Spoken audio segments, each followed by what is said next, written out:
Batiin mo ang mga pating, bulong ng manugang ko habang tinutulak niya ako mula sa yate. Nakatayo lang doon ang anak kong si David at nakangiti. Ang kanilang plano ay nakawin ang aking 3 bilyong pisong yaman. Ngunit nang umuwi sila kinagabihan, nakaupo ako sa paborito kong silya na may espesyal na regalo na naghihintay sa kanila. Kung pinapanood mo ito, mag-subscribe at sabihin mo sa akin sa mga komento kung saan mo pinapanood ang aking kwento. Hayaan mong i-rewind ko at ikuwento kung paano ang isang perpektong normal na umaga ng Martes ay nagtapos sa pagkahulog ko sa Verde Island Passage. Siguro dapat ko nang nakita ito. Ngunit sa edad kong 67, naniniwala pa rin ako na may kahulugan ang pamilya, na mas malapot ang dugo kaysa sa tubig alat. Wika nga. Nagsimula ang umaga ng maganda. Tinawagan ako mismo ni David, hindi sa pamamagitan ng kanyang katulong na dapat ay unang senyales ko na para imbitahan ako sa tinawag niyang celebration cruise sa kanyang bagong yate. Ma, gusto naming i-toast ang paggaling mo sa operasyon, sabi niya sa isang mainit na boses na napagkamalan kong tunay na pagmamahal.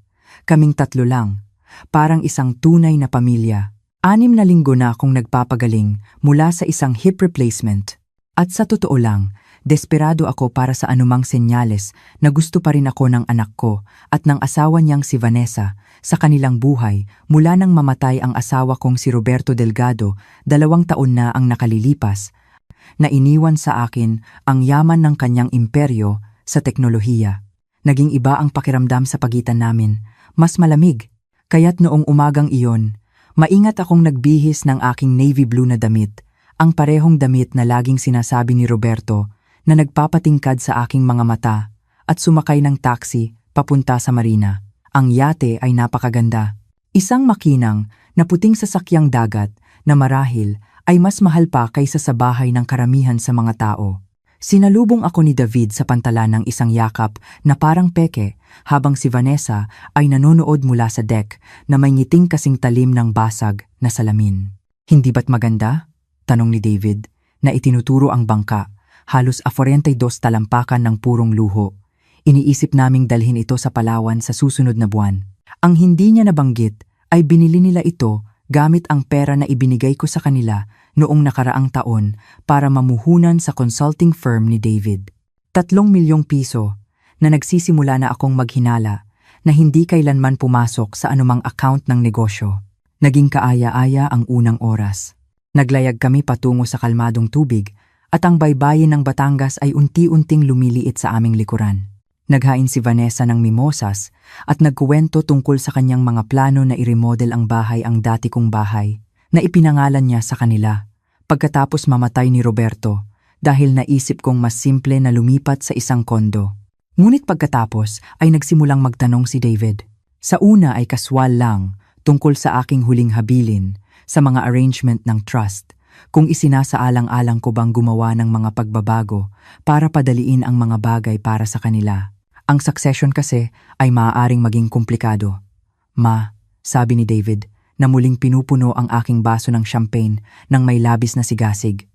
Gusto lang naming tiyakin na maayos ang lahat. Doon ko napansin na kinukunan ako ni Vanessa gamit ang kanyang telepono. Hindi lantaran, ngunit hawak niya ito sa isang anggulo. Habang nagpapanggap na kumukuha ng mga selfie, kinukunan ako habang umiinom, habang pinag-uusapan ang mga usaping pinansyal. Nagbubuo ng kung anong uri ng ebidensya. Ang mga piraso ay nagkabit-kabit na may nakakatakot na kalinawan. Ang operasyon na pinagdaanan ko, ang kanilang pagpupumilit na asikasuhin ang lahat ng aking papeles, pagkatapos ang mga dokumento ng power of attorney na dinala nila sa ospital na sinasabing pansamantala lamang, para lamang tumulong sa mga bayarin habang ako ay nagpapagaling. Ang paraan kung paano biglang tumigil sa pagsagot sa aking mga tawag ang aking financial advisor.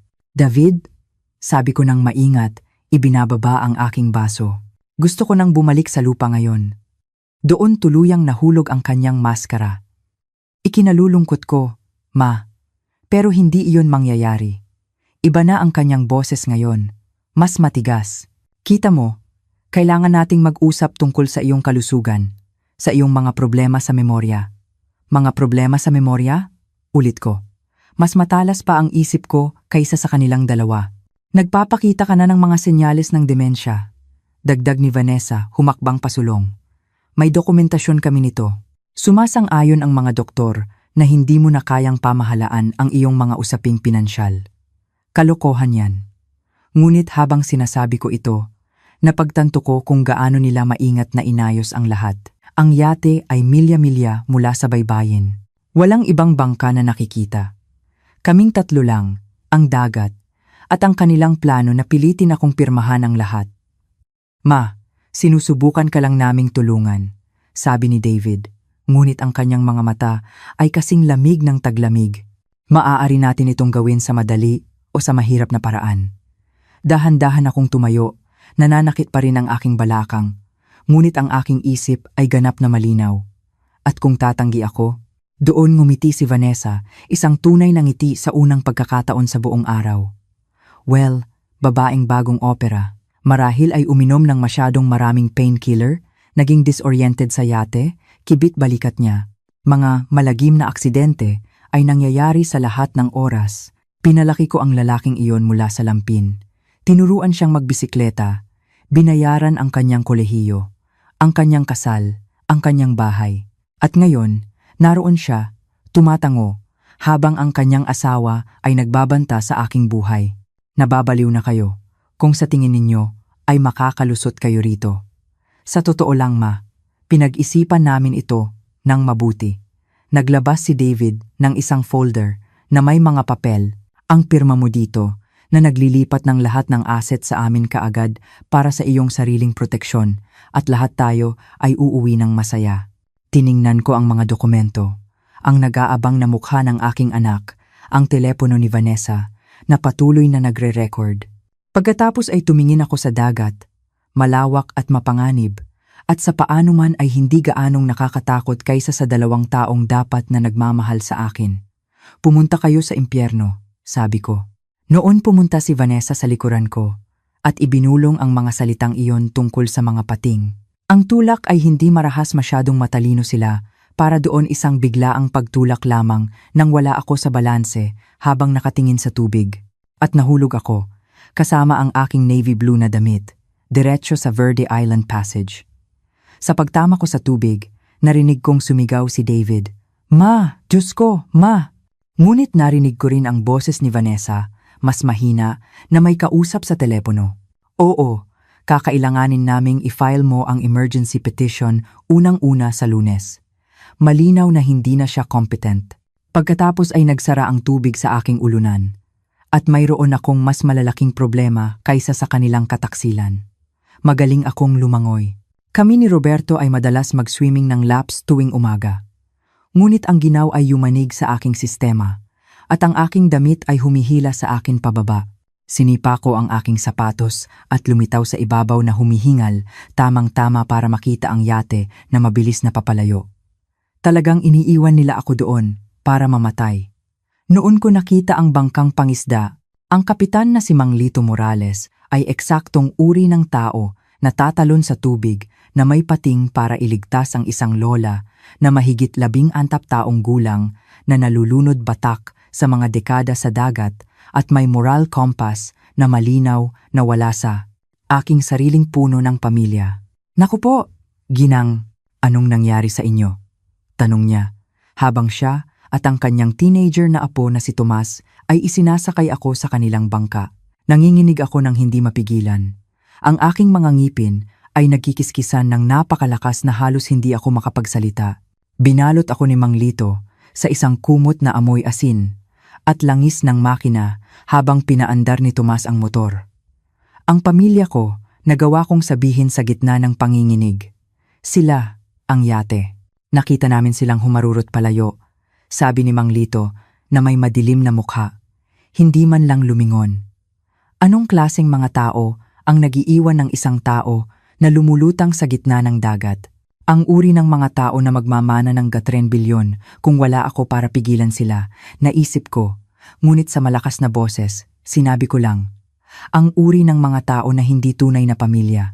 Tinawagan ni Mang Lito sa radyo ang Philippine Coast Guard habang si Tomas ay naglagay ng isa pang kumot sa akin. Dito ang biyaya ng dagat. Nakasagip kami ng isang babae mula sa tubig, mga 12 milya mula sa baybayin ng Batangas. May malay, tumutugon, ngunit nangangailangan ng medikal na atensyon. Sandali, sabi ko, hinawakan ang braso ni Mang Lito. Pakiusap, huwag mong ipaalam sa kanila na natagpuan mo ako. Hindi pa ngayon. Tinitigan ako ni Mang Lito ng matalas na mga mata ng isang taong nabuhay ng sapat para makilala kung ang isang tao ay tumatakas mula sa higit pa sa malamig na tubig. May problema po ba kayo? Oo, ngunit hindi ang uri na iniisip ninyo. Huminga ako ng malalim. Kailangan kong makarating sa lupa nang hindi alam ng sinuman na nakaligtas ako. Matutulungan niyo ba ako? Tumingin si Tomas sa kanyang lolo nang may pag-aalinlangan. Lolo, hindi ba dapat? Ang dapat at hindi dapat ay kakaibang mga bagay, apo, sabi ni Mang Lito ng dahan-dahan. Minsan, ang paggawa ng tama ay hindi mukhang pagsunod sa mga patakaran. Muli niyang kinuha ang radyo, ibinaba ang kanyang boses. Coast Guard, dito ang biyaya ng dagat. Babae na rescue, buhay. Hinihiling ang diskresyon dahil sa posibleng panganib sa pamilya. Dadalhin namin siya sa isang pribadong pantalan para sa medikal na atensyon. Ire-report ang eksaktong coordinates pagdating. Over. Habang papunta kami sa isang maliit na pribadong pantalan na alam ni Mang Lito, ikinuwento ko sa kanila ang lahat tungkol kay David at Vanessa, sa pera, sa mga dokumentong gusto nilang pirmahan ko. Nakinig si Mang Lito nang hindi pumuputol, ang kanyang ekspresyon ay dumidilim sa bawat detalye. Kaya mas pinili nilang maging mayayamang ulila kaysa maging mga anak na walang pera na may buhay na ina, sabi niya nang matapos ako. Tila ganoon nga. Kaya ano ang gagawin mo ngayon? Iyon ang tanong, hindi ba? Ano ang gagawin ko? Para kay David at Vanessa, opisyal na akong patay. Babalik sila sa lupa, tatawag sa mga awtoridad, ire-report akong nawawala matapos aksidenteng mahulog. Magpapanggap silang nasisirang pamilya habang isinasagawa ang mga legal na dokumento na inihanda na nila. Ngunit may isang kakaibang bagay sa pagiging inaakalang patay. Nagbibigay ito sa iyo ng mga pagpipilian na hindi mo kailanman nagkaroon noong buhay ka pa. Hahayaan ko silang maniwala na nanalo sila. Sabi ko, nagulat sa kung gaano kalmado ang aking boses. At pagkatapos ay wawasakin ko sila. Ngumiti si Mang Lito sa unang pagkakataon mula nang hilahin niya ako mula sa tubig. Ayan, mukhang isang plano na sulit tulungan. Iniwan kami ni Tomas sa isang maliit na pantalan, nakatago sa isang cove na hindi ko pa nakikita. May kilala si Mang Lito na isang babae na nagpapatakbo ng isang maliit na paupahan. Walang tanong, cash lang. Si Aling Nena, isang matatag na babae na mahigit 70 anyos, ay nakita ang aking kalagayan at agad na nagpainit ng sopas. Hindi man lang siya kumurap nang ipaliwanag ni Mang Lito na kailangan ko ng isang lugar na matutuluyan, off the books, pansamantala. Anak, 30 taon ko nang pinapatakbo ang lugar na ito, sabi niya habang nagsasalin ng mainit na tinolang manok sa isang mangkok. Nakakita na ako ng mga taong tumatakas sa lahat ng uri ng bagay. Hanggat hindi ka magdadala ng gulo sa aking pintuan, malugod kang tinatanggap. Nang gabing iyon, habang si David at Vanessa ay malamang na nagfa-file ng mga police report tungkol sa kanilang trahedyang nawawalang ina, nakaupo ako sa kusina ni Aling Nena, suot ang mga hiram na damit at pinaplano ang kanilang pagbagsak. Pumayag si Mang Lito na maging aking mga mata at tainga. Ang kanyang bangka ay lehitimong ginagamit para sa mga fishing tour na nangangahulugang madalas siyang malapit sa marina kung saan nakadaong ang yate ni David. Maaari niyang bantayan ang kanilang mga galaw. Makinig sa mga usapan, marahil ay mag-imbestiga pa sa kanyang sarili. May isang bagay akong hindi maintindihan, sabi ko, habang iniinom ang aking pangatlong tasa ng kape. Paano nila plinanong gawin itong legal? Kahit na namatay ako ng aksidente, may mga procedure, mga investigasyon. Iyan din ang bumabagabag sa akin. Pag-amin ni Mang Lito. Dapat mayroon silang higit pa sa mga pekeng dokumento. Dapat mayroon silang isang tao sa loob. Nang gabing iyon, gumawa ako ng listahan ng lahat ng taong may access sa aking impormasyong pinansyal mula nang mamatay si Roberto, ang aking abogado, ang aking accountant, ang aking financial advisor, ang mga manager ng bangko, ang mga tagapamahala ng trust. May isang taong nagpapakain ng impormasyon kay David at Vanessa, tumutulong sa kanila na planuhin ito. At malalaman ko kung sino, ngunit una, kailangan kong malaman kung ano mismo ang kuwentong ikinakalat nila tungkol sa aking pagkawala. May lumang computer si Aling Nena na may internet access, at ginugol ko ang ilang oras sa pagbabasa ng mga balita tungkol sa malagim na aksidente sa dagat na di umano'y kumitil sa buhay ni Corazon Delgado, biyuda ng kilalang tech mogul na si Roberto Delgado. Ipininta ng mga artikulo ang isang larawan ng isang nagdadalamhating pamilya na nakikipagbuno sa paghina ng isip ng isang matandang babae. Si David ay malawakang sinipi. Pinag-uusapan ang aking pagkalito at mga problema sa memorya sa mga nakaraang buwan. Si Vanessa, ayon sa mga ulat, ay umiyak sa harap ng mga reporter. Sinasabi kung gaano sila nag-aalala para sa aking kaligtasan. May kasama pa silang larawan ako sa birthday party ni David noong nakaraang taon na may hawak na baso ng alak, mukhang bahagyang nalilito. Naalala ko ang sandaling iyon. Nalilito ako dahil walang nagsabi sa akin na ito ay isang sorpresa na party. Dumating ako na iniisip na ito ay isang tahimik na hapunan ng pamilya at natagpuan ang aking sarili na may 20 estranghero sa dati kong bahay. Ngunit sa larawan, mukha lang akong nawawala at matanda eksakto ang imahe na gusto nilang i-project. Ang obituaryo ay online na. Corazon Delgado, minamahal na ina at lola, ay pumanaw sa isang malagim na aksidente sa dagat habang nag-enjoy sa isang pamamasyal kasama ang kanyang tapat na pamilya. Sa halip na mga bulaklak, hinihiling ng pamilya ang mga donasyon sa Alzheimer's Disease Association of the Philippines. Kahit sa kamatayan, itinatayo nila ang salaysay ng aking di umano'y paghina ng pag-iisip. Mga demonyo! Bulong ko, isinasara ang laptop. Tumingala si Aling Nena mula sa kanyang paggansilyo. Nagpaplano ng isang espesyal para sa kanila? Oo naman, sagot ko. Isang bagay na napaka-espesyal. Ang libing ay nakakagulat na dinaluhan ng maraming tao para sa isang taong di umano'y nawawala na sa isip. Pinanood ko mula sa kabilang panig ng sementeryo, sa pamamagitan ng isang pares ng largabista na kinuha ni Mang Lito mula sa kanyang gamit sa pangingisda, nakatago sa likod ng isang maintenance shed, na nagbigay sa akin ng perpektong tanawin ng seremonya. Hindi nagtipid si David. Mamahaling kabaong walang laman. Siyempre, magagarang bulaklak, isang propesyonal na nakaprint na programa na may larawan ko sa pabalat.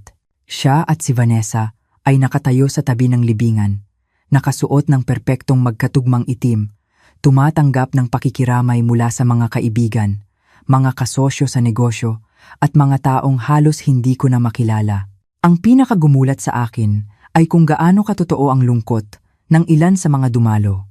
Ang kapitbahay kong si Elena ay hayagang umiiyak. Ang mga babae mula sa aking book club ay naroon. Maging si Dr. Perez, na nagsagawa ng aking operasyon sa balakang, ay naroon na may taimtim na ekspresyon. Ang mga taong ito ay tunay na nagmamalasakit sa akin, at si David at Vanessa ay tinatanggap ang kanilang pakikiramay, alam na buhay pa ako. May nakikita ka bang interesante? Bulong ni Mang Lito, yumuko sa tabi ko. Maliban sa aking anak na nagbibigay ng isang pagganap na karapat-dapat sa isang FAMAS Award? Tingnan mo kung sino ang wala, sagot ko. Inayos ni Mang Lito ang kanyang largabista. Sino? Ang aking financial advisor, si Ricardo Velasco. Ang aking abogada, si Patricia Salas. Ang aking accountant, si Miguel Santos. Ibinaba ko ang largabista at nagsimulang magkabit-kabit ang mga piraso. Ang mga taong normal na nasa libing ng isang kliyente na may ila 3 bilyong yaman ay wala saan man. Baka abala sila sa mga papeles ng mana. Baka. O baka hindi nila kayang tingnan ang mga tao sa mata. Alam na bahagi sila ng iskema na ito. Pagkatapos ng serbisyo, pinanood ko habang si David at Vanessa ay gumagalaw sa gitna ng mga tao tulad ng mga politiko, nakikipagkamay, tumatanggap ng mga yakap, ginagampanan ang kanilang mga papel ng perpekto. Ngunit napansin ko rin kung gaano kabilis nilang inilalayo ang sinumang nagsisimulang magtanong ng mga detalyadong katanungan tungkol sa aking huling mga araw. Nang hapong iyon, dinala ako ni Mang Lito pabalik sa lugar ni Aling Nena sa kanyang pickup truck na dumaan sa isang mahabang ruta upang maiwasan ang anumang hindi inaasahang pagkikita. 4 na araw na akong opisyal na patay at nagsisimula na akong maunawaan ang mga natatanging bentahe ng aking sitwasyon. Kailangan kong makapasok sa dati kong bahay, sabi ko sa kanya habang nakapark kami sa driveway ni Aling Nena. Mukhang mapanganib yan. Siguradong sila na ang nakatira doon ngayon. Hindi, sagot ko. Ayon sa mga tala ng ari-arian na sinuri ko kaninang umaga, nanatili sila sa sarili nilang bahay. Ang sa akin ay walang laman mula nang lumipat ako sa kondo noong nakaraang taon. Naglabas ako ng isang piraso ng papel kung saan ako nagsusulat ng mga tala. Ngunit narito ang interesante. May nagbabayad ng mga utility kuryente, tubig, gas. May nagpapanatili nito. At bakit nila gagawin iyon kung walang nakatira doon? Magandang tanong. Sa tingin ko, oras na para alamin. 2 araw pagkaraan, mas matatag na at may ganap na malinaw na isip, bumiyahe kami sa madaling araw. Alam ni Mang Lito ang mahahaba at tagong mga ruta, malayo sa mga tollgate at hintuan kung saan maaaring may makakilala sa akin. Halos hindi kami nag-usap habang naglalakbay, humihinto lamang kung kinakailangan. Habang nagsisimulang lumiwanag ang langit, pumapasok na kami sa Metro Manila. Walang nakakaalam na buhay pa ako. Nang gabing iyon, iniwan ako ni Mang Lito 3 bloke mula sa dati kong bahay sa isang tradisyonal at tahimik na subdivision sa Quezon City ang bahay kung saan ako nanirahan kasama si Roberto sa loob ng 35 taon, kung saan ko pinalaki si David, kung saan kami nag-host ng hindi mabilang na mga hapunan at pagdiriwang ng pamilya. Ang bahay na ibinigay ko sa aking anak dahil naniniwala akong may kahulugan ang pamilya. Lagpas na ng hating gabi at tahimik ang kalye maliban sa isang paminsan-minsang sasakyan na dumadaan. Nasa akin pa rin ang aking susi, hindi naisip ni David na bawiin ito. Umikot ako sa bahay at pumasok sa likod bahay, parang isang magnanakaw na pumapasok sa sarili kong tahanan. Ang bahay ay kakaiba ang pakiramdam. Hindi eksaktong walang laman, ngunit mali. Nilibot ko ang mga pamilyar na silid gamit ang flashlight na ibinigay sa akin ni Mang Lito, maingat na huwag lumapit sa mga bintana na nakaharap sa kalye.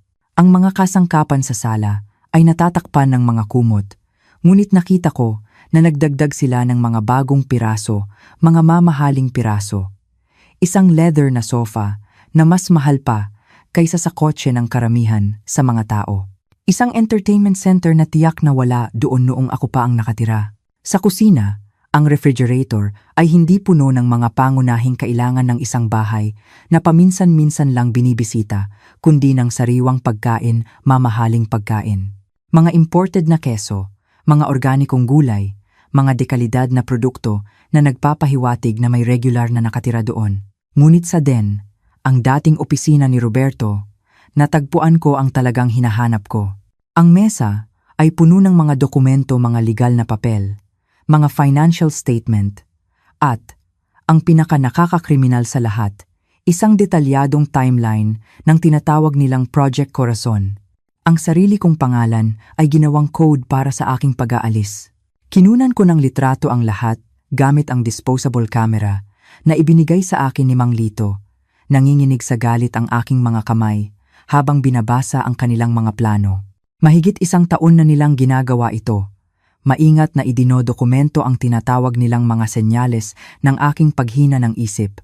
Mga pagbisita sa doktor kung saan inihanda nila ako para magmukhang nalilito, mga sitwasyong panlipunan na idinisenyo para magmukha akong disoriented. Ang larawan sa birthday party sa pahayagan, sinadya nilang hindi ko malaman na ito ay isang sorpresa na party.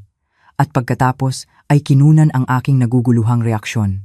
Ang pagkakamali sa gamot 3 buwan na ang nakalilipas na nagdala sa akin sa emergency room, pinagpalit nila ang aking mga bote ng tableta. Bawat sandali ng pagkalito, bawat pagkakataon na mukha akong wala sa lugar o makakalimutin, ay maingat na pinlano at idinokumento bilang ebidensya ng demensya. Ngunit ang pinakanakakatakot na dokumento ay isang liham na nilagdaan lamang ng mga inisyal na M.S. tila isa sa kanilang mga kasabwat. Ang timeline ay kailangang pabilisin. Si Corazon ay nagtatanong ng masyadong maraming katanungan tungkol sa mga dokumento ng power of attorney. Kung magiging kahina-hinala siya at pumunta sa sarili niyang abogado, babagsak ang lahat. Inirerekomenda ko na magpatuloy sa Phase 3 sa loob ng susunod na 2 linggo. Ang Phase 3, ayon sa timeline, ay ang aking kamatayan. Kinukunan ko ng litrato ang huling dokumento nang marinig ko ang pagsara ng pinto ng kotse sa labas.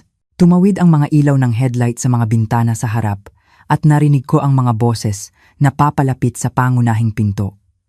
Umuwi na sina David at Vanessa mula sa kanilang pagganap ng pagluluksa. Mabilis kong kinuha ang aking mga gamit at nagtungo sa likod bahay, ngunit narinig ko ang kanilang pag-uusap habang pumapasok sila. Sa tingin mo, naniwala si Aling Pineda? Masyado siyang umiiyak para mag-isip ng malinaw. Isa pa, ano ang iimbestigahan niya? Nahulog si Mama sa bangka. Nangyayari iyon sa lahat ng oras. At ang mana? Gaano katagal bago mabuksan ang succession sa Lunes? Sabi ni MS, magkakaroon tayo ng ganap na access sa mga account sa loob ng 6 na linggo.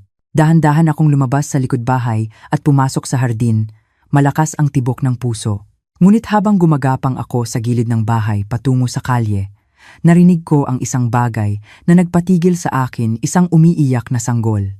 May isang sanggol sa dati kong bahay. Hindi kailanman nabanggit ni na David at Vanessa na may anak sila, na nangangahulugang may higit pa sa kuwentong ito kaysa sa aking naunawaan. Binago ng sanggol ang lahat.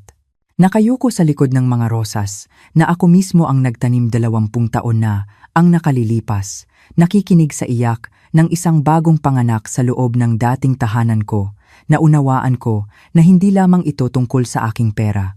Ito ay isang bagay na mas malaki. Sinundo ako ni Mang Lito sa kanto, pagkatapos ng 15 minuto, nanginginig pa rin ako nang sumakay sa kanyang pickup. Para kang nakakita ng multo, sabi niya. Mas malala pa, sagot ko. Nakita ko ang aking kapalit. Ikinuwento ko sa kanya ang tungkol sa sanggol, sa mga dokumento, sa misteryosong M.S. na tila nag-oorkestra sa lahat. Isang sanggol, ulit ni Mang Lito ng dahan-dahan. Hindi nila kailanman nabanggit na may anak sila. Hindi kailanman. At laging sinasabi ni David na hindi pa sila handa ni Vanessa na maging magulang, na masyado silang nakatuon sa kanilang mga karera. Inilabas ko ang disposable camera. Kailangan kong i-develop ang mga litratong ito. Ngunit hindi sa anumang lugar kung saan maaaring mayroon silang mga koneksyon. May kilala si Mang Lito na isang lalaki sa baybayin ng Batangas na may maliit na photo developing shop at hindi nagtatanong. Habang naghihintay kami ng mga litrato, nakaupo kami sa pickup ni Mang Lito, umiinom ng kape mula sa isang gasolinahan, sinusubukang buuin ang puzzle. Kaya mahigit 1 taon na nilang pinaplano ito, sabi ni Mang Lito, sinusuri ang aking mga tala. Sistematikong ginagawa kang mukhang incompetent, idinodokumento ang lahat, inilalagay ang isang tao sa loob ng iyong financial team para tulungan sila. At ngayon may isang sanggol na kasama, dagdag ko, na nangangahulugang nagsisinungaling sila tungkol sa pagkakaroon ng mga anak o natigilan ako. Isa pang posibilidad ang pumasok sa aking isip, o hindi kanila ang sanggol. Anong ibig mong sabihin? Isipin mo, kung pinaplano nilang nakawin ang aking yaman, gugustuhin nilang tiyakin na mayroon silang lehitimong tagapagmana, isang taong magmamana ng lahat kung may mangyari sa kanila. Ngunit kakailanganin nila ng isang bata na may tamang dugo, may tamang legal na karapatan. Tiningnan ako ni Mang Lito nang may pag-aalala. Sa tingin mo, nagnakaw sila ng sanggol? Sa tingin ko, may ginawa sila. At sa tingin ko, si M.S., sino man siya ang susi para maunawaan kung ano. Ang mga litrato ay nakakawasak ng maluto. Malinaw na ebidensya ng 1 taon na konspirasyon na may mga timeline, peking medical report, at mga financial projection na nagpapakita kung paano nila plinanong gastusin ang aking pera. Ngunit ang pinakanakakagambalang litrato ay ang huli. Isang birth certificate na halos hindi ko napansin nakatago sa ilalim ng ibang mga papel. Baby Delgado, ipinanganak 3 linggo na ang nakalilipas. Ina, Vanessa Delgado. Ama, David Delgado. Ngunit kasama ko si Vanessa, 4 na araw lang ang nakalipas sa yate. Tiyak na hindi siya nagpapagaling mula sa panganganak. Peke ang birth certificate na ito, sabi ko kay Mang Lito. Ganap na gawa-gawa, kaya kaninong sanggol iyon? Nang gabing iyon, hindi ako makatulog.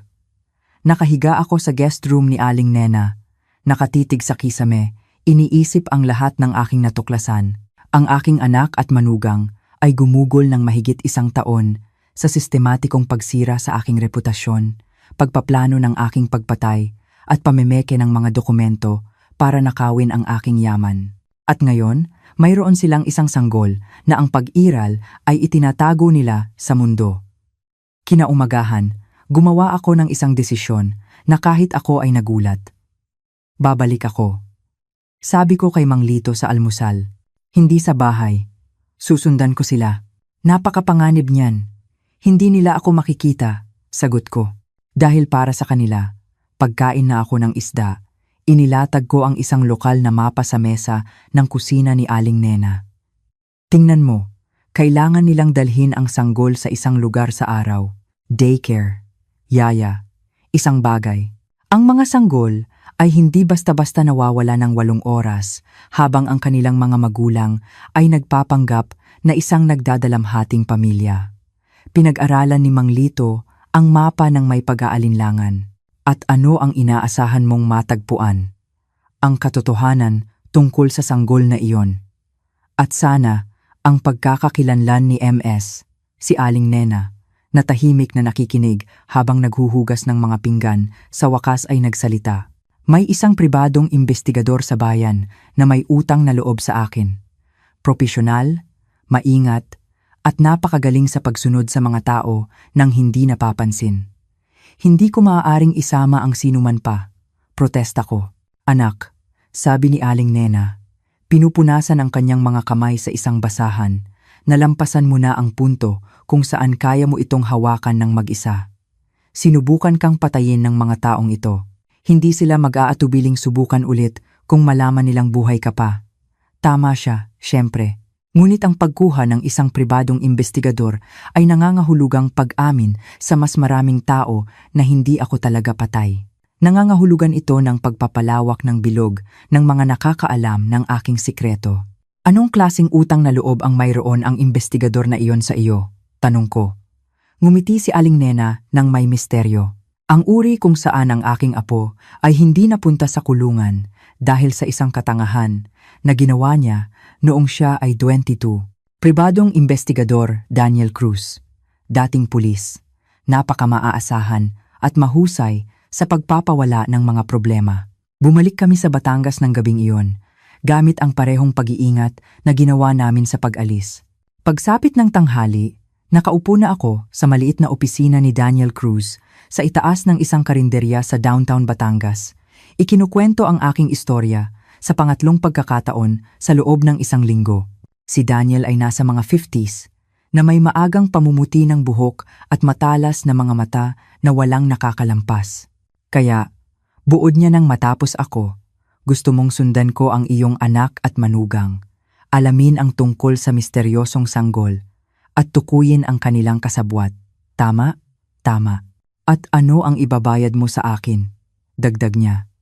Dahil ayon sa mga pahayagan, lahat ng iyong assets ay naka-freeze habang binubuksan ang succession. Naglabas ako ng isang sobre na inihanda ko kanina.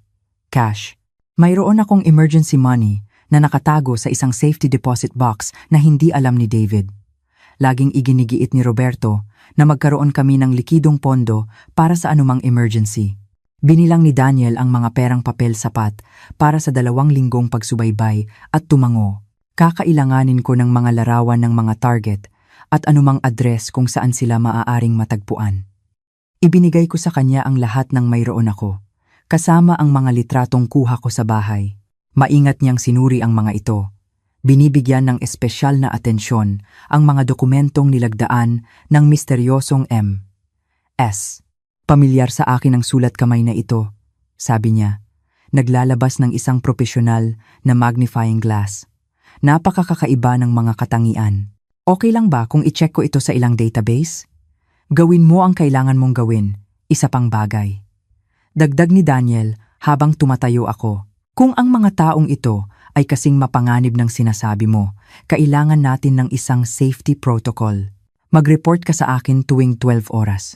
Kung hindi ako makarinig mula sa iyo, dadalhin ko ang lahat sa NBI. Pumayag ako, bagaman umaasa akong hindi kami aabot doon. Mas kaunting opisyal na intervention. Mas mabuti, hanggang sa maunawaan ko kung ano mismo ang ginawa ni na David at Vanessa. Nang hapong iyon, bumalik ako kay Aling Nena upang maghintay at magplano dahil ngayon, mayroon na akong tunay na tulong, propesyonal na tulong, at sa loob ng wala pang 24 na oras, malalaman ko kung sino mismo ang sumubok na pumatay sa akin at bakit. Sulit bawat piso na ibinayad ko kay Daniel Cruz. Sa pagtatapos ng ikalawang araw, mas marami na siyang impormasyon tungkol sa mga gawain ni na David at Vanessa kaysa sa nakalap ko sa mga buwan na kasama sila. Naging abala ang iyong anak mula nang mamatay ka, sabi ni Daniel. Inilalatag ang mga litrato sa mesa ng kusina ni Aling Nena. Maraming pagpupulong sa mga abogado, 2 pagbisita sa bangko at 3 magkakaibang biyahe sa isang pribadong medical na klinika sa labas ng lungsod. Anong klinika? Santa Lucia Fertility Clinic. Napaka-eksklusibo, napakamahal at napaka-discreet. Itinuro ni Daniel ang isang larawan ni na David at Vanessa na pumapasok sa isang modernong gusali na salamin. Nag-specialize sila sa mga surrogacy arrangement para sa mayayamang kliyente na gustong mapanatili ang privacy. Nagsimulang magkabit-kabit ang mga piraso at ang larawang nabuo ay nagpasuka sa akin. Bumili sila ng sanggol, sabi ko. Mukhang ganoon nga, at hindi lang basta sanggol. Partikular silang humiling ng isang bagong panganak na maaaring maipasa bilang kanilang biological na anak. Ayon sa aking kontak sa klinika, ang mga arrangement ay ginawa 8 buwan na ang nakalilipas. Binayaran ng cash na may mga tagubilin na ihanda na ang birth certificate ng maaga. Naglagay si Aling Nena ng 3 tasa ng kape sa mesa at umupo kasama namin. Kaya pinlano nila ang iyong kamatayan, bumili ng sanggol para magmana ng iyong yaman at may isang tao sa loob ng iyong financial team na tumutulong sa kanila. Tungkol doon, sabi ni Daniel, naglalabas ng isa pang litrato. Sa tingin ko, natagpuan ko na si M.S. Ang larawan ay nagpapakita ng isang babae na nasa mga 40s na may maikling, auburn na buhok at isang mamahaling briefcase, nakikipagkamay kay David sa harap ng isang law office sa Makati. Medyo pamilyar siya sa akin, ngunit hindi ko matukoy kung saan. Miranda Santos, patuloy ni Daniel. Partner sa Santos Associates Law Firm. Humahawak sila ng estate planning para sa ilang mayayamang pamilya sa bansa. Santos, ulit ko. Teka, Miguel Santos ang aking accountant. Mag-asawa sila. At dito nagiging interesante, dagdag ni Daniel. Si Miranda Santos ay tahimik na nagtatayo ng isang portfolio ng mga kliyenteng matatanda na may malalaking yaman at tensyonadong relasyon sa pamilya. Nag-specialize siya sa tinatawag niyang family transition planning. Tiningnan ko ang litrato at sa wakas ay natandaan ko. Nakilala ko siya. 6 na buwan na ang nakalilipas sa isang charity event na dinaluhan ko kasama si David. Napaka-interesado niya sa aking estate planning. Hindi tumitigil sa pagtatanong tungkol sa aking mga trust. Siyempre, sabi ni Daniel, dahil si Miranda Santos ay may isang napaka-espesipikong business model. Kinikilala niya ang mga matatandang kliyente na may malalaking assets at mga pamilyang hiwalay ang loob at pagkatapos ay tinutulungan ang mga pamilya na pabilisin ang mana sa pamamagitan ng tinatawag niyang compassionate intervention. Pagpatay ang ibig mong sabihin? Sabi ni Aling Nena ng diretso. Ang ibig kong sabihin, paglilinaw ni Daniel, ay lumilikha siya ng mga legal na balangkas na nagpapahintulot sa mga pamilya na kontrolin ang mga assets habang buhay pa ang matanda gamit ang mga alegasyon ng incompetence, dementia o diminished capacity. Ginawa niya ito ng hindi bababa sa 6 na beses sa nakalipas na 3 taon. Naglabas si Daniel ng mas maraming litrato. Surveillance shots ni Miranda Santos na nakikipagpulong sa iba't ibang pamilya, pumapasok sa iba't ibang law office at bumibisita sa tila mga pribadong medikal na klinika. Nagpapatakbo siya ng isang buong operasyon. Nakakahanap siya ng mayayamang matatanda na may sakim na mga kamag-anak, tumutulong sa pag-orkestra ng ebidensya ng paghina ng isip, nagbibigay ng legal na takip para sa paglipat ng mga assets, at kumukuha ng malaking bahagi ng mana. At kung ang matanda ay tumanggi na makipagtulungan o magsimulang maghinala, nangyayari ang mga aksidente. Pagkahulog sa hagdan, mga insidente sa dagat, overdose ng gamot, laging trahedya, laging posibleng aksidente, at laging pabor sa pinansyal ng mga nakaligtas na pamilya. Nasusuka ako, hindi lamang ito tungkol sa aking pera.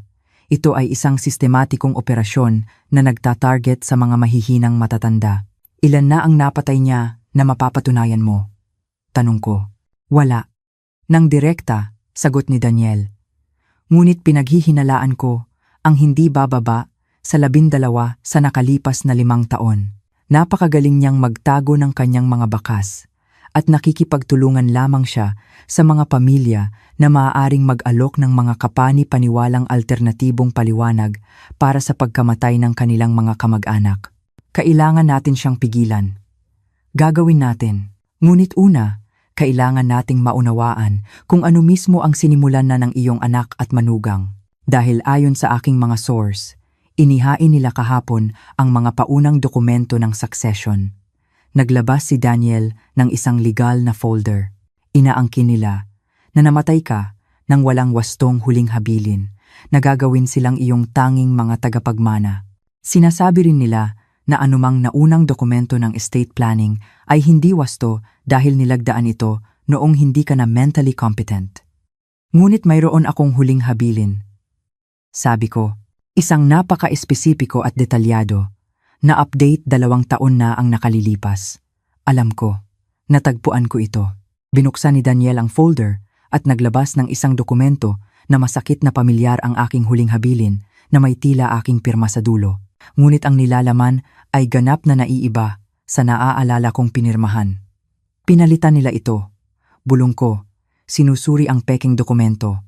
Ang huling habilin na iyon ay nagiiwan ng lahat kay David, na may mga probisyon para sa anumang hinaharap na anak na maaaring magkaroon siya kasama na ang sanggol na nakuha nila sa pamamagitan ng fertility clinic. Tumayo ako at lumakad sa bintana ni Aling Nena, nakatingin sa dagat.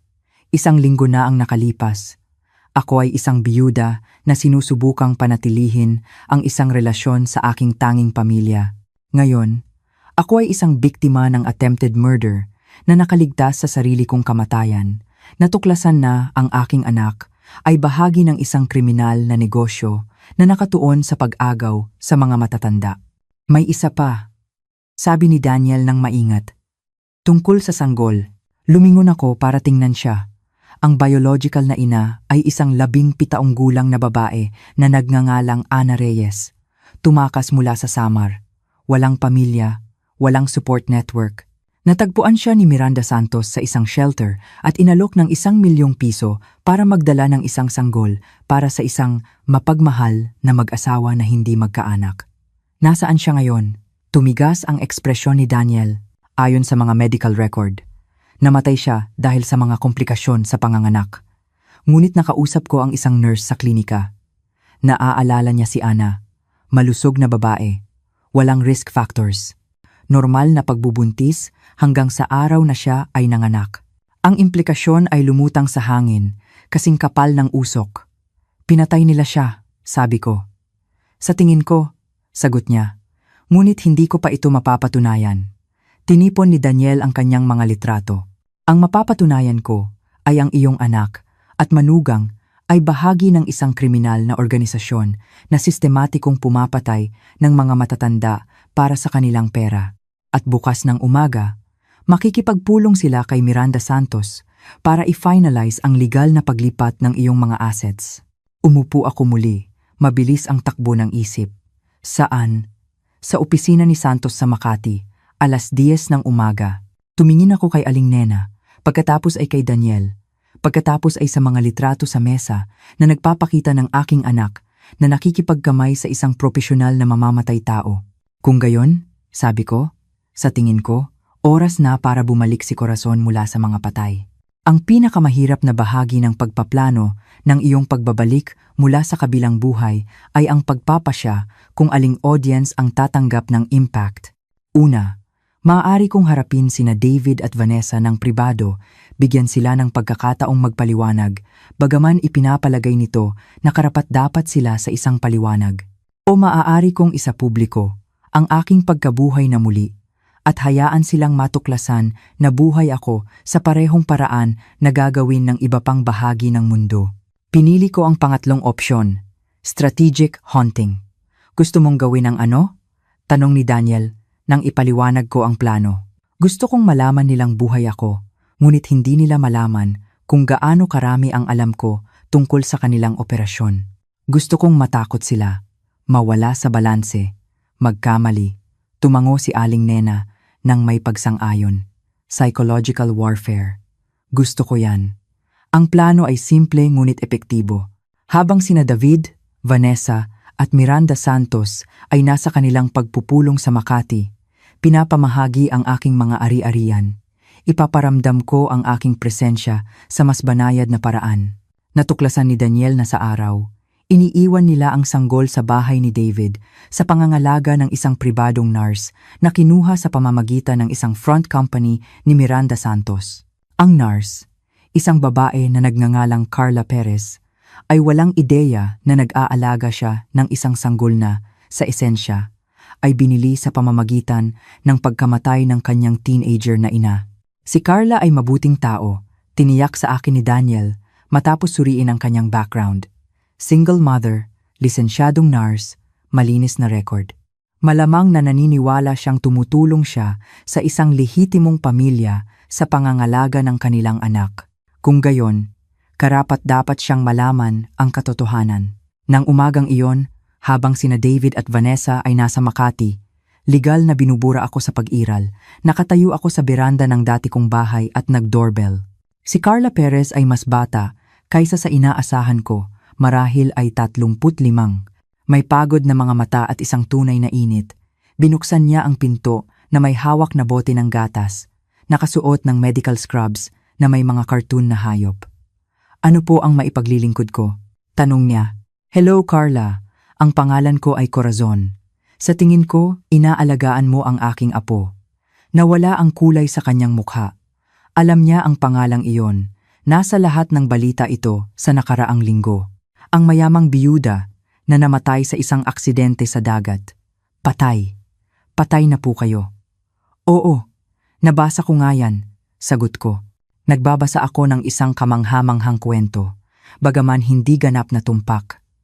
Ngumiti ako nang malumanay. Maari ba akong pumasok? Sa tingin ko, kailangan nating mag-usap. Umatras si Carla, tinitingnan pa rin ako na parang nakakakita siya ng multo.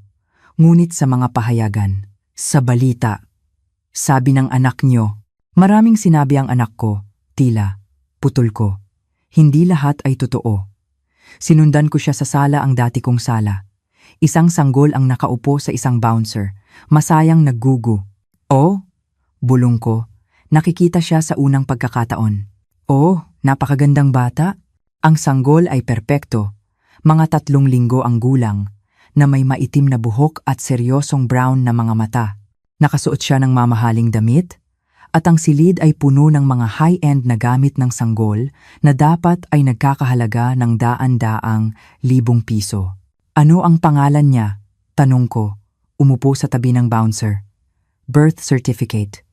Baby Delgado, sabi ni Carla ng automatiko at pagkatapos ay natigilan. Ibig kong sabihin, sabi nila tatawagin siyang Roberto Jr., tulad ng kanyang lolo, ngunit hindi pa sila nakakapagpasya. Hindi pa sila nakakapagpasya dahil hindi pa nila siya kilala ng sapat para pangalanan siya, sabi ko ng mahina. Dahil hindi talaga siya kanilang sanggol, hindi ba? Napaupo si Carla sa sofa. Hindi ko maintindihan kung ano ang nangyayari. Dapat ay patay na kayo.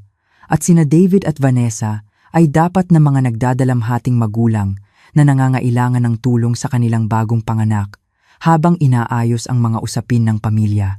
Carla, kailangan mong makinig sa akin ng mabuti. Ang sanggol na ito ay hindi biological na anak ni na David at Vanessa.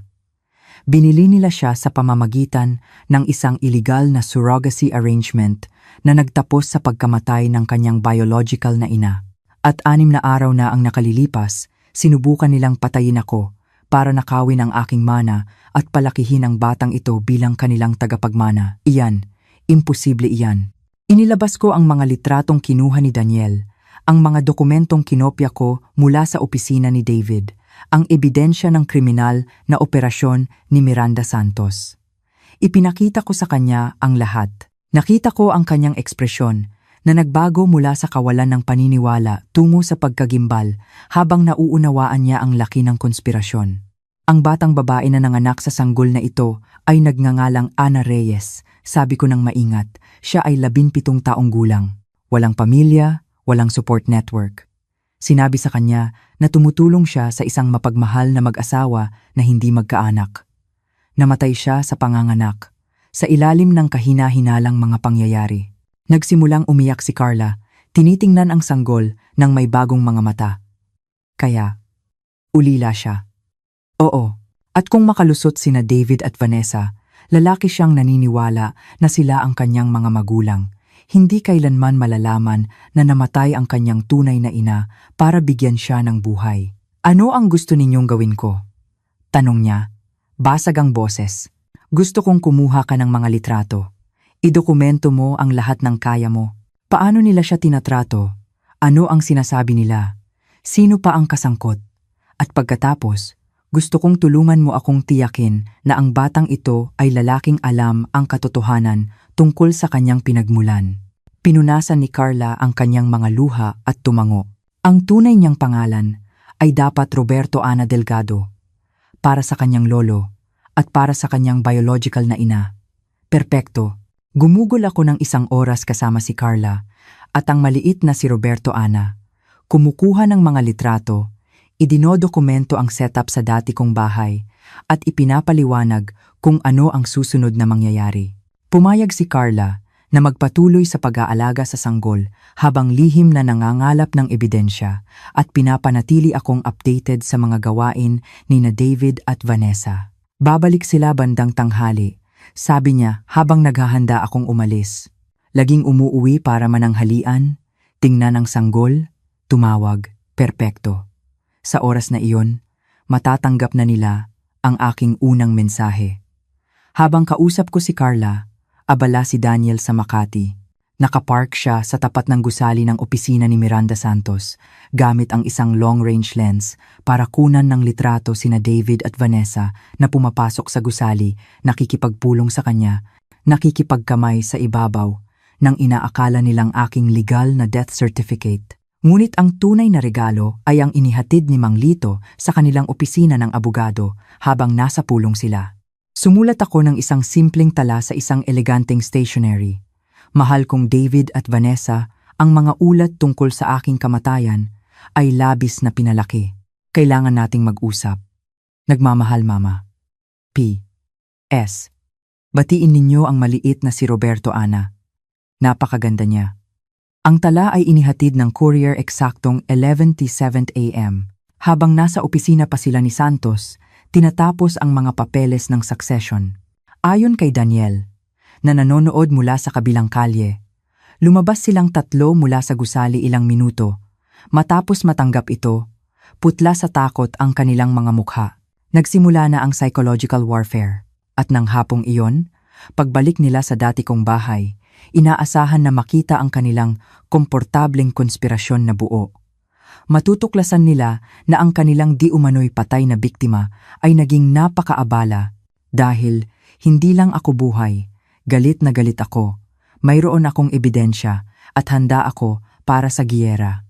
Nakaupo ako sa paborito kong silya ang ibinigay sa akin ni Roberto para sa aming ika-20 anibersaryo nang bumalik sina David at Vanessa mula sa kanilang pagpupulong kay Miranda Santos. Inayos ko ang aking sarili Para ako ang una nilang makita pagpasok sa pangunahing pinto ng dati kong tahanan. Ang ekspresyon sa kanilang mga mukha ay sulit sa 6 na araw sa Verde Island Passage. "Hello, mga mahal." Sabi ko ng mahinahon, hindi tumatayo. "Kamusta ang meeting nyo? Sana wala kayong pinirmahang anumang mahalaga habang wala ako." Sumigaw si Vanessa. Sumigaw siya na parang nakakita ng kanyang pinakamasamang bangungot na nabuhay. At sa palagay ko ganoon nga. Si David ay nakatayo lang doon, nakanganga, hawak pa rin ang mga susi. Tinitingnan ako na parang mawawala ako kung kukurap siya ng malakas. Nagulat? Tanong ko. Dapat kong sabihin, ang mga ulat tungkol sa aking kamatayan ay napakaaga, bagaman nag-enjoy akong basahin ang sarili kong obituaryo. Mga donasyon sa Alzheimer's? Seryoso, napakagandang detalye. Lumabas si Carla mula sa kusina. Karga ang maliit na si Roberto Ana. Naghihintay siya sa likod ng bahay, tulad ng aming pinlano. Handang saksihan ang susunod na mangyayari. Pinakuha po sa akin ni Ginang Corazon ang sanggol. Sabi ni Carla nang may kaba, gusto niyang makilala nang maayos ang kanyang apo. Kanyang apo, nahanap ni Vanessa ang kanyang boses, bagaman lumabas ito na parang isang ungol. Carla, patay na ang babaeng ito. Oo, malugod kong idinagdag. Natakpan na natin yan. Lumalabas na mas mahirap malunod kaysa sa inaakala, lalo na kapag may mga mabubuting tao sa paligid na humihila sa iyo mula sa tubig. Sa wakas ay nakapagsalita si David. "Ma, akala namin, naghanap ang Coast Guard. Naghahanap ang Coast Guard ng mga debris, hindi ng mga nakaligtas. Kakaiba kung paano iyon gumagana kapag walang opisyal na nag-uulat ng isang taong nahuhulog sa bangka." Kinuha ko ang sanggol mula sa mga braso ni Carla. Maingat na inayos siya. "Hello, maliit na Roberto Ana. Ako ang iyong tunay na lola. Hindi ang uri na sinusubukang bilhin kagamit ang dugong pera. Hindi Roberto Ana ang pangalan niya, singhal ni Vanessa, na nakabawi ng bahagi ng kanyang composure. Ang pangalan niya ay kung ano ang magpasya naming ipangalan sa kanya dahil anak namin siya." "Talaga?" Ibinaba ko ang aking tingin sa sanggol, na tumitingin sa akin ng seryosong brown na mga mata. "Sabihin mo sa akin, Vanessa, kailan ka eksaktong nanganak? Dahil 4 na araw na ang nakalilipas, sa yate na iyon, tiyak na hindi ka mukhang isang taong nanganak 3 linggo na ang nakalipas." "Pribado ang panganganak," sagot niya. "Oo, sigurado akong napaka-pribado," sagot ko. Napaka-pribado na ang tunay na ina ay namatay sa panganganak sa ilalim ng misteryosong mga pangyayari. Tumingala ako at tiningnan silang dalawa. Alam niyo ba na ang pangalan niya ay Ana Reyes? Siya ay 17 mula sa Samar. Walang pamilya na magtatanong kapag nawala siya. Ang katahimikan sa silid ay nakabibingi. Huminga ng malalim si Carla. Dinala ang kanyang kamay sa bibig. "Imposible yan," sabi ni David, ngunit walang conviction ang kanyang boses. "Hindi namin kailanman." "Ano?" tanong ko. "Hindi kailanman makikipagsabuatan kay Miranda Santos para magpatakbo ng isang illegal na surrogacy operation? Hindi kailanman sistematikong sisirain ang reputasyon ng isang matandang babae para nakawin ang kanyang yaman? Hindi kailanman itutulak ang sarili mong ina mula sa isang yate at iiwan siyang mamatay?" Dahan-dahan akong tumayo, hindi binibitawan ang sanggol. "Alin sa mga bagay na iyon ang eksaktong hindi mo gagawin, David?" Unang nakabawi si Vanessa. Ang kanyang pagkabigla ay naging malamig na kalkulasyon na nakita ko na sa yate. "Patunayan mo, maaari kang gumawa ng lahat ng akusasyon na gusto mo, ngunit ang pagpapatunay nito ay ibang usapan." "Oh, mahal," sabi ko, ngumiti sa unang pagkakataon mula nang pumasok sila. "Hindi mo dapat sinabi yan. Carla, maaari mo bang dalhin si Roberto Ana sa kanyang silid para sa kanyang siesta?" Tanong ko, hindi inaalis ang tingin sa kanila. Ang mga matatanda ay kailangang magkaroon ng isang pag-uusap. Nang umalis si Carla kasama ang sanggol, lumakad ako sa fireplace mantel kung saan inilagay ni David ang ilang mga larawan ng pamilya. Walang isa man sa kanila ang kasama ako, napansin ko. "Umupo kayo," utos ko, gamit ang boses na minsan ay namuno sa buong sambahayan ni Roberto. Umupo silang dalawa, tulala pa rin. Hayaan ninyong ikuwento ko kung ano ang ginagawa ko sa nakaraang linggo habang pinaplano ninyo ang aking libing at pinapamahagi ang aking mga ari-arian. Naglabas ako ng isang Manila folder mula sa likod ng unan ng sofa. Nag-iimbestiga ako, natututo at nagdodokumento. Inilatag ko ang mga litratong kinuha ni Daniel sa coffee table, sina David at Vanessa na nakikipagpulong kay Miranda Santos, maramihang pagbisita sa fertility clinic, mga financial document na nagpapakita ng mga cash payment para sa sanggol. Ito si Miranda Santos. Sabi ko, itinuturo ang isang larawan. Nag-specialize siya sa pagtulong sa mga pamilya tulad ninyo na pabilisin ang kanilang mana sa pamamagitan ng tinatawag niyang compassionate intervention. Sa Tagalog, syempre, tinutulungan niya ang mga sakim na kamag-anak na pumatay ng mga matatanda para sa kanilang pera. Kalokohan yan, sabi ni Vanessa, bagaman tinitingnan niya ang mga litrato ng may papalaking alarma. Talaga? Patuloy ko? Mayroon akong dokumentasyon nang hindi bababa sa 6 pang kaso kung saan si Miranda Santos ay nagbigay ng legal na takip sa mga pamilya na gustong mamatay ang kanilang mga matatandang kamag-anak. 6 na magkakaibang pamilya na may maginhawang mga aksidente pagkatapos ng di umano'y mga senyales ng paghina ng isip na kalaunan ay napatunayang induced. Naglabas ako ng isa pang set ng mga dokumento, tulad ng kaso ni Elena Salgado, 73, na nahulog sa hagdan ng sarili niyang bahay 3 linggo matapos magsimulang magdagdag ng sedatives ang kanyang anak sa kanyang panggabing tsaa. Nagmana ang anak ng ika-40 milyon. Namutla si David. Ma, tinatakot mo ang sarili mo ng mga conspiracy theory o ang kaso ni Carlos Benitez, 68, na namatay sa isang aksidente sa sasakyan matapos kumbinsihin ng kanyang anak na babae ang kanyang doktor na ayusin ang kanyang gamot. Nagmana siya ng ina-8 milyon. Tiningnan ko siya ng direkta. Hindi ito mga teorya, anak. Ito ay mga pagpatay at bahagi ka ng parehong operasyon. Hindi kami kailanman pumatay ng sinuman, mabilis na sabi ni Vanessa. Kahit na totoo ang sinasabi mo tungkol sa Torres na iyon, hindi kami kailanman nanakit ng sinuman. Talaga? Tanong ko. At si Ana Reyes? Katahimikan. Ang 17 taong gulang na binili ninyo ang sanggol? Ang babaeng namatay sa panganganak sa ilalim ng kahina-hinalang mga pangyayari? Ang babaeng ang pagkamatay ay nagbigay sa inyo ng perpektong alibi para bigyang katwiran ang pagmamana ng aking yaman? Hindi. Hindi namin alam, simula ni David, at pagkatapos ay natigilan. Hindi ninyo alam na si Miranda Santos ay nagpapatakbo ng isang black market ng mga sanggol gamit ang mga mahihinang teenager? Hindi ninyo alam na ang mga babaeng iyon ay aksidenteng namamatay sa panganganak? Hindi ninyo alam na kasabwat kayo sa homicide? Naglabas ako ng isa pang dokumento. Ang death certificate ni Ana, sabi ko, na nakuha ni Daniel sa pamamagitan ng kanyang mga contact. Namatay si Ana Reyes dahil sa tinawag ng medical examiner na hindi inaasahang cardiac arrest sa panganganak. Ngunit ayon sa nurse na naroroon, si Ana ay malusog, bata, at hindi nagpapakita ng anumang senyales ng pagkabalisa hanggang sa eksaktong sandali na huminto siya sa paghinga.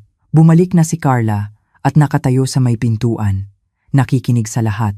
Ang parehong nurse, patuloy ko, na nagsabi sa aking investigador na si Miranda Santos ay naroroon sa panganganak at siya mismo ang nag-administer ng sinabi niyang isang routine na gamot ilang minuto bago nag-arrest si Ana. Ang iyong investigador? Tanong ni David. Mahina ang boses. Oo. Talagang inisip ninyo na ginagawa ko ito ng mag-isa?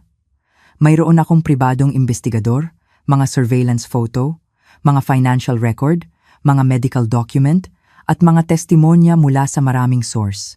Ngumiti ako ng malamig. At mayroon pa akong isang bagay na sa tingin ko ay magiging interesante sa inyo. Lumakad ako sa dating mesa ni Roberto at binuksan ang itaas na drawer, naglalabas ng isang maliit na digital recorder. Nire-record ko ang buong pag-uusap na ito. Bawat salita na sinabi ninyo, bawat pag-amin, bawat piraso ng ebidensya na kinumpirma ninyo. Itinaas ko ang recorder Alam niyo ba na sa ilalim ng batas, kailangan lang na pumayag ang isang partido sa pag-record ng isang pag-uusap? At dahil nangyayari ito sa dati kong bahay, sa tingin ko ay kwalipikado ako bilang isang consenting party. Napatayo si Vanessa. Hindi mo maaaring gamitin yan sa korte. Iyan ay entrapment o isang bagay. Sa totoo lang, sagot ko, ito ay ebidensya. Ebidensya ng conspiracy, fraud, at complicity to commit homicide. Ebidensya na maaaring magpakulong sa inyo ng napakatagal. Sa wakas ay nahanap ni David ang kanyang boses. Ano ang gusto mo? Ano ang gusto ko? Tumawa ako ng isang tawa na walang kagalakan. Gusto kong ibalik ang pera ko. Gusto kong legal na ampunin ang sanggol na iyon ng isang pamilya na magmamahal sa kanya at magsasabi sa kanya ng katotohanan tungkol sa kanyang biological na ina. Gusto kong maaresto si Miranda Santos para sa kung ano siya isang serial killer. At gusto kong gugulin ninyong dalawa ang natitirang bahagi ng inyong buhay na naaalala na sinubukan ninyong patayin ang sarili ninyong ina para sa pera. At kung makikipagtulungan kami? Tanong ni Vanessa. Kung makikipagtulungan kayo? Sabi ko, maaring isaalang-alang ko na hindi maghain ng mga kaso para sa attempted murder. Ang mga kaso para sa fraud, conspiracy, at complicity to commit homicide ay wala na sa aking mga kamay. Ngunit ang attempted murder iyan ay aking desisyon. Tiningnan ko silang dalawa. Ang dalawang taong ito na nagbahagi ng aking tahanan, aking mesa, aking mga pagdiriwang ng pamilya, na nagplano ng aking kamatayan, nang may kaswal na kahusayan na ginagamit ng iba sa pagpaplano ng bakasyon. Mayroon kayong 4 na oras para magpasya. Nagkamali sila ng pinili. Sa halip na umamin, sa halip na makipagtulungan, sa halip na magpakita man lang ng katiting na pagsisisi sa pagsubok na patayin ako, nagpasya sina David at Vanessa na doblehin ang kanilang taya. Nalaman ko ito alas. Asinong umaga kinabukasan nang tumawag si Daniel Cruz na may agarang babala sa paupahan ni Aling Nena. Mabilis silang kumikilos. Sabi niya nang walang paligoy. Minamanmanan ko ang kanilang mga komunikasyon at ginugol nila ang buong gabi sa telepono kasama si Miranda Santos at isa pang tao, isang taong tinutukoy nila bilang ang cleaner. Agad akong nagising. Anong klaseng cleaner? Ang uri na nagpapawala ng mga problema ng permanente. Pinaplano kanilang patayin ulit. At sa pagkakataong ito, gusto nilang tiyakin na lilitaw ang katawan para walang anumang duda tungkol sa iyong kamatayan. Si Aling Nena, na nakikinig mula sa pintuan ng kusina, ay nagsimulang tumawag agad. Sa loob ng 15 minuto, nasa pintuan na si Mang Lito Morales kasama ang kanyang pickup at inililikas na namin patungo sa isang safe house na inihanda ni Daniel. Gaano katagal ang mayroon tayo? Tanong ko, habang humaharurot kami sa dilim bago mag-umaga. Hindi gaanong katagal. Ang cleaner na kinuha nila ay darating sa pamamagitan ng eroplano ngayong umaga. Saan galing? Mula sa ibang bansa. Ayon sa aking mga source, nag-specialize siya sa paggawa ng mga pagpatay na mukhang aksidente. At mayroon siyang perpektong track record. Ang safe house ay isang maliit na kubo sa isang pribadong isla na mapupuntahan lamang sa pamamagitan ng bangka. Kilala ni Mang Lito ang may-ari, isa pang mangingisda na may utang na loob sa kanya at hindi nagtatanong. Dumating kami habang nagsisimulang sumikat ang araw sa ibabaw ng dagat. Kabaligtaran ito, sabi ko. Nakaupo sa mesa ng kusina na may isang tasa ng kape. Sinusubukang iproseso kung ano ang nangyayari. Ang sarili kong anak ay kumuha ng isang propesyonal na mamamatay tao para patayin ako. Ginagawa ng mga tao ang mga kahila-hilakbot na bagay para sa pera, sabi ni Mang Lito nang may madilim na tono. Ngunit hindi natin sila hahayaang makalusot. Dumating si Daniel isang oras pagkaraan na may mas nakakagambalang balita. Mas malala pa kaysa sa inaakala natin. Si Miranda Santos ay hindi lang nagpapatakbo ng isang murder for inheritance scheme. Bahagi siya ng isang mas malaking network. Inilatag niya ang mga litrato at dokumento sa mesa. Tinarget nila ang mga mayayamang matatanda sa iba't ibang bahagi ng bansa sa loob ng maraming taon. Natukoy ko ang hindi bababa sa 20 kahina-hinalang pagkamatay sa nakalipas na 5 taon. Lahat ay matatanda na may malalaking yaman. Lahat ay may sakim na mga kamag-anak. Lahat ay idineklarang aksidente o natural na pagkamatay. Sa kabila ng mga pangyayari na dapat ay nag-trigger ng mga investigasyon. Paano sila nakakalusot? Tanong ko. Mayroon silang mga tao sa loob ng sistema?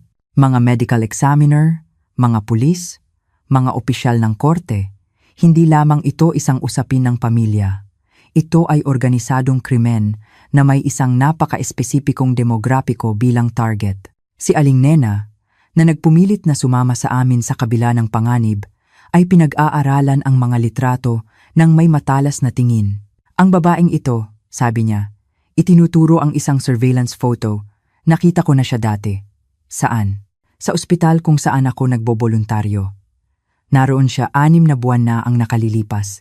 Nagtatanong tungkol sa mga matatandang pasyente na walang mga bisita mula sa pamilya. Sinabi niyang galing siya sa isang uri ng social service agency. Nagkatinginan kami ni Daniel. Naghahanap siya ng mga posibleng target. At ngayon, darating sila para sa iyo, sabi ni Mang Lito. Dahil ikaw ang unang taong nakaligtas sa kanilang operasyon at maaaring magpatotoo tungkol sa kanilang ginagawa. Kung gayon, kailangan nating tiyakin na maririnig ang aking testimonya bago nila magkaroon ng pagkakataong patahimikin ako. Ginugol ko ang natitirang bahagi ng umaga sa pagsusulat ng lahat. Bawat detalye ng kataksilan ni na David at Vanessa. Bawat piraso ng ebidensya na nakalap namin tungkol sa operasyon ni Miranda Santos. Bawat pangalan, bawat petsa, bawat transaksyon na naaalala ko. Kung may mangyari sa akin, kahit papaano ay mabubuhay ang katotohanan. Ngunit bandang tanghali, tumunog ang telepono ni Daniel na may balita na nagpabago sa lahat. Natagpuan nila ang cleaner. Sabi niya matapos ibaba ang telepono. Patay sa kanyang silid sa hotel. Isang putok sa ulo. Propesyonal na pagpatay. Ano ang ibig sabihin niyan? Nangangahulugan ito na nililinis ni Miranda Santos ang bahay. Sinumang maaring mag-ugnay sa kanya sa murder ring ay inaalis kasama na marahil ang iyong anak at manugang. Ang ideya na maaaring mapatay si David ay dapat na nagpatakot sa akin. Sa halip, nakaramdam ako ng isang malamig na kasiyahan na nagulat ako sa tindi nito. Mabuti, sabi ko, hayaan silang malaman kung ano ang pakiramdam na traidurin ng isang taong pinagkakatiwalaan nila. Ngunit umiling si Mang Lito. Hindi mo naiintindihan, Corazon. Kung inaalis ni Torres ang mga testigo, kasama ka na doon. Ngunit kasama rin doon ang sanggol na iyon. Isang bagong panganak na ulila na walang legal na tagapag-alaga. Siya ay isang maluwag na dulo na hindi niya kayang pabayaan. Nanlamig ang aking dugo, Roberto Ana. Ipapapatay niya siya. Gagawin din niyang mukhang isang trahedyang aksidente. Isang carbon monoxide leak. Isang sunog sa bahay. Isang bagay na mag-aalis ng ebidensya kasama ang testigo. Tumayo ako ng napakabilis na natapon ko ang aking kape.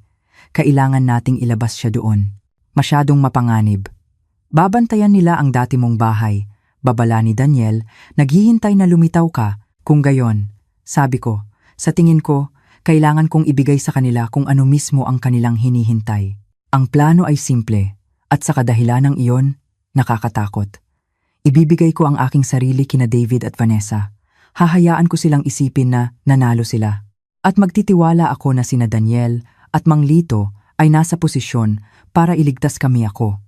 At ang maliit na si Roberto Ana kapag lumitaw si Miranda Santos para maglinis. Ito ang pinakabobong plano na narinig ko sa buong buhay ko, sabi ni Aling Nena habang naghahanda kaming bumalik sa mainland. Ito ang tanging paraan para mailigtas ang sanggol na iyon.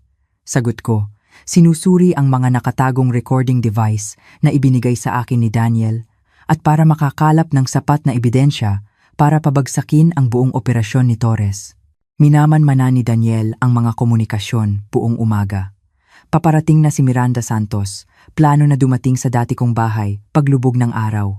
Sina David at Vanessa ay inutusan na panatilihin akong buhay doon para ma-interrogate ako ni Torres tungkol sa kung ano ang alam ko bago ayusin ang aking panghuling aksidente. Iniisip nilang ipagpapalit ko ang aking buhay para sa sanggol. Sabi ko kay Mang Lito habang papalapit ang kanyang bangka sa pantalan.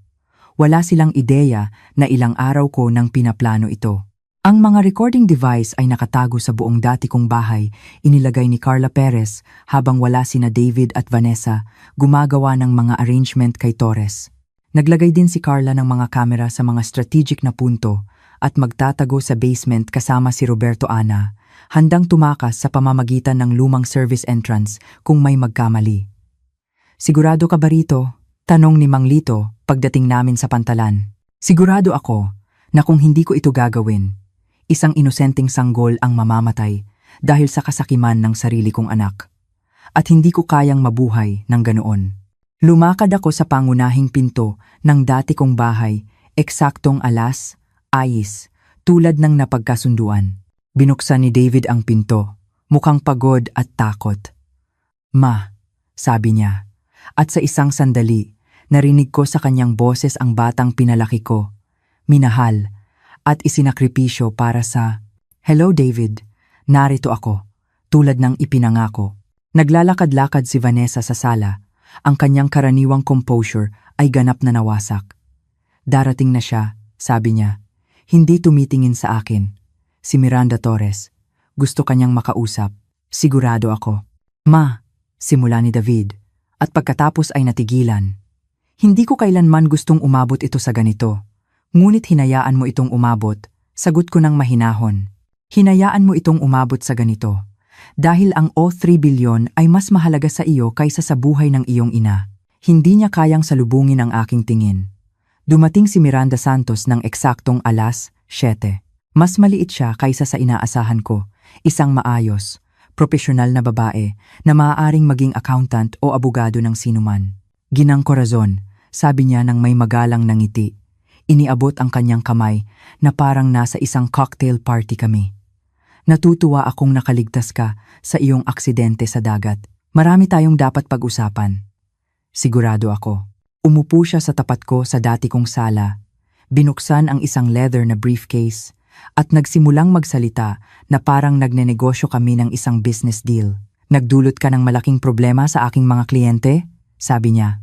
Sinunod ni na David at Vanessa ang aking mga tagubilin ng eksakto, ngunit narito ka, buhay na buhay at tila may kaalaman sa mga bagay na hindi mo dapat pakialaman.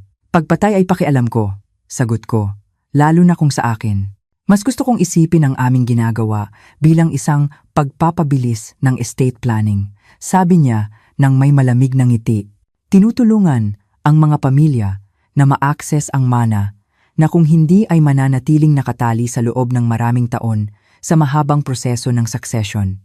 At ang mga matatandang pinapatay mo?" Tanong ko. "Anong serbisyo ang ibinibigay mo sa kanila?" "Kapayapaan," sagot niya. Ang pagtatapos ng pagkalito at takot na kasama ng paghina ng cognitive na may kaugnayan sa edad. Isang marangal na kamatayan na nagpapahintulot sa kanilang mga pamilya na alalahanin sila kung sino sila, hindi kung ano sila. Tinitigan ko siya, namamangha sa kanyang kakayahang i-rationalize ang mass murder. Ilan ang ano, ilan na ang napatay mo?" Tiningnan niya ang kanyang briefcase na parang sinusuri ang isang agenda. Sa nakalipas na 5 taon, matagumpay na nalutas ng aking mga kliyente at ako ang 37 kaso na kinasasangkutan ng mga matatanda na ang patuloy na pag-iral ay lumilikha ng pinansyal at emosyonal na kahirapan para sa kanilang mga pamilya. 27. Pagpatay. Inamin niya ito na parang nagfa-file ng tax return. "At plano mong gawin akong numero 38. "Oh, Ginang Corazon, natatakot akong magiging numero 39 ka," sagot niya. "Kailangan naming lutasin ang isa pang usapin kaninang umaga. Isang Ginoo na nagiging masyadong mausisa sa aming mga operasyon." Ngumiti siya. "Ngunit oo, sa kasamaang palad, kakailanganin mong magkaroon ng isa pang aksidente, isang mas tiyak sa pagkakataong ito. At ang sanggol, isang trahedyang carbon monoxide leak. Ang mga lumang bahay na ito, alam mo na, ang mga may depektong heating system ay maaaring maging napakapanganib." Tiningnan ko sina David at Vanessa, na nakaupo sa sofa na parang mga manekin, ganap na paralisado. "Ito ba ang gusto ninyo?" Tanong ko sa kanila. Hindi lang ang aking kamatayan, kundi pati na rin ang isang inosenteng sanggol? Walang sumagot. Ang sanggol ay isang maluwag na dulo, patuloy ni Torres nang may ganap na kalamigan. Ang kanyang pag-iral ay nagpapagulo sa istruktura ng mana, at ang kanyang pinagmulan ay nagdudulot ng masyadong maraming tanong. Mas simple na alisin siya ngayon at sabihing sina David at Vanessa ay trahedyang hindi magkaanak at nangangailangan ng emosyonal na suporta na tanging isang malaking yaman ang maibibigay. Noon ako ngumiti sa unang pagkakataon mula nang dumating ako. Ginang Santos, sabi ko ng may kabaitan, sa tingin ko may isang bagay kang dapat malaman. At ano iyon? Arestado ka. Ang mga ahente mula sa National Bureau of Investigation, NBI, ay pumasok mula sa lahat ng direksyon nang sabay-sabay ang pangunahing pinto, ang likod, ang basement, at maging sa mga bintana. Nakikinig sila sa bawat salita na sinabi ni Miranda Santos, nire-record ang kanyang pag-amin sa 27 pagpatay at ang kanyang mga plano na gumawa ng 2 pa. Miranda Santos, anunsyo ni Agent Sara Chavez, arestado ka para sa conspiracy to commit murder, estafa, elder abuse at organized crime. Sinubukang tumakas ni Torres. Tumakbo siya patungo sa kusina, marahil ay umaasang makatakas sa likod bahay. Nakalayo siya ng halos 2 metro bago siya pinabagsak ng 3 ahente sa sahig na kahoy ng dati kong tahanan. Nanatiling nakaupo sina David at Vanessa sa pagkabigla habang binabasa ni Agent Chavez ang kanilang mga karapatan. Corazon, sabi ni Agent Chavez, lumingon sa akin ng may bahagyang ngiti. Iyon ay napakapanganib at napakahusay na isinagawa. Lumalabas na si Daniel Cruz ay hindi lamang isang pribadong investigador. Siya ay isang ahente ng NBI, nagtatrabaho ng undercover para imbestigahan ang elder abuse at murder ring na pinapatakbo ni Miranda Santos. Ang aking kaso ay ang perpektong pagkakataon para makuha si Torres na umamin sa audio ng kanyang buong operasyon. 2 taon na namin siyang sinusundan, paliwanag ni Agent Chavez habang napupuno ng mga forensic expert ang bahay. Ngunit masyado siyang maingat, masyadong matalino. Hindi kailanman direktang lumahok sa mga pagpatay, laging gumagamit ng mga tagapamagitan at tinitiyak na mayroon siyang plausible deniability. Hanggang ngayon, sabi ko, hanggang ngayon, kumpirma niya, nang umamin siya sa 27 pagpatay habang pinaplano, ang 2 pa lahat ay nakarecord sa gamit ng NBI. Umakyat si Carla Perez mula sa basement, karga ang maliit na si Roberto Ana, parehong hindi nasaktan. Tapos na ba? Tanong niya. Tapos na, kumpirma ko. Kinukuha ang sanggol mula sa kanyang mga braso. Kahit papaano, tapos na ang mapanganib na bahagi. Ang legal na bahagi ay tumagal ng mga buwan. Sina David at Vanessa ay kinasuhan ng conspiracy to commit murder, estafa, elder abuse, at complicity to commit homicide para sa pagkamatay ni Ana Reyes. Pareho silang tumanggap ng mga plea deal. 25 taon para kay David, 20 para kay Vanessa. Si Miranda Santos ay nilitis at nahatulang guilty sa lahat ng kaso, reclusion perpetua, habang buhay na pagkabilanggo ng walang posibilidad ng parol. Ang network na kanyang binuo ay binuwag sa sumunod na taon.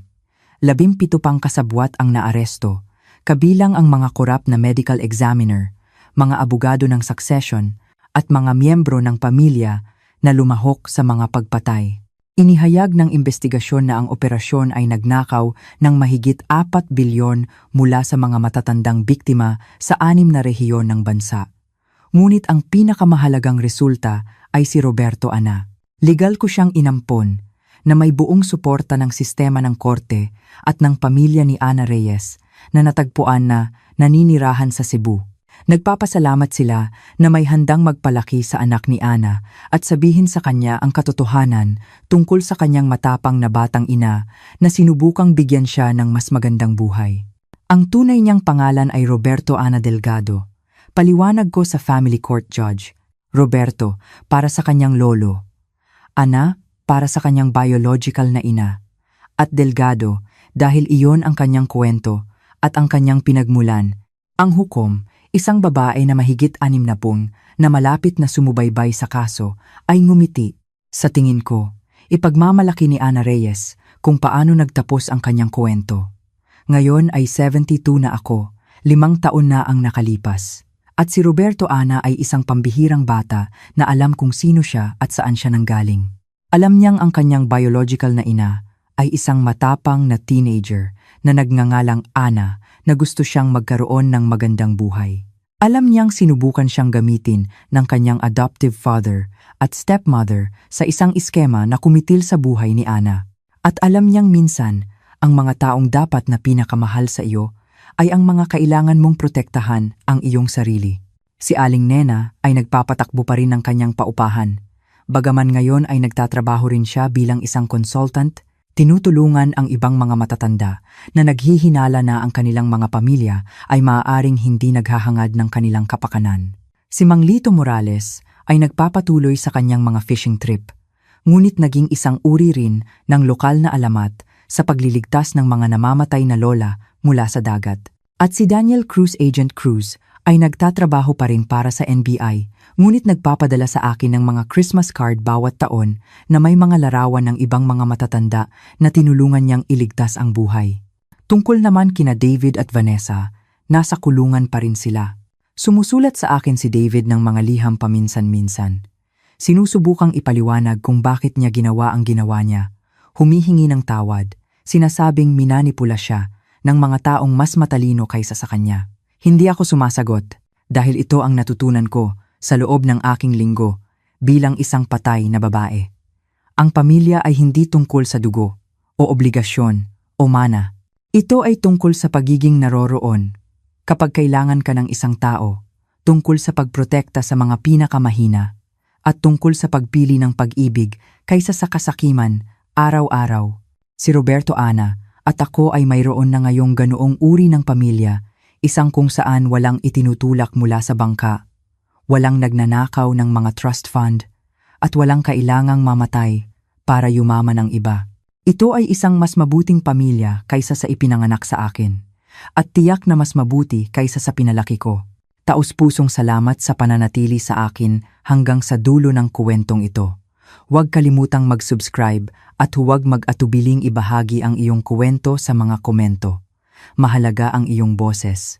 Sa screen, iniiwan ko ang 2 pang kuwento mula sa channel na sigurado akong magugulat ka. Magkita tayo doon.